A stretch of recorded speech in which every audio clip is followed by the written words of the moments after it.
धुळे शहरातील प्रभाग क्रमांक 1 मधील रहिवासी रोहिणी सोनार यांच्या घराची साफसफाई सुरू असताना त्यांच्या मुलीने घंटागाडीच्या कचऱ्यात सोन्याचे दागिने टाकले होते. मात्र तातडीने घंटागाडीवरील कर्मचाऱ्यांना याबाबत माहिती दिल्याने त्यांनी प्रामाणिकपणे 3 तास कचऱ्याच्या ढिगाऱ्यात शोध घेऊन दागिना शोधून दिला. याबाबत नगरसेवक ललित माळी व नागरिकांनी कर्मचाऱ्यांचा सत्कार केला.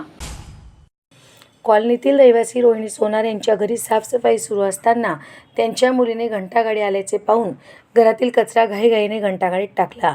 काही वेळातच लक्षात आले की त्या कचऱ्यासोबत घरातील मौल्यवान सोन्याचा दागिनाही चुकून कचऱ्यात गेला आहे. ही बाब समजताच रोहिणी सोनार यांनी तात्काळ घंटागाडी कर्मचाऱ्यांना माहिती दिली. त्यानंतर सागर अहिरे व महेश घोरपडे यांनी कोणताही विलंब न करता, कोणतीही अपेक्षा न बाळगता तब्बल 3 तास कचऱ्याच्या ढिगाऱ्यात प्रामाणिकपणे शोध मोहीम राबवली. अखेर त्यांच्या चिकाटीला यश आले आणि हरवलेला सोन्याचा दागिना शोधून संबंधित कुटुंबाच्या स्वाधीन केला. त्यांच्या या प्रामाणिकपणाला सलाम करत कुटुंबियांनी व नगरसेवक ललित माळी आणि रहिवाशांतर्फे सत्कार करण्यात आला.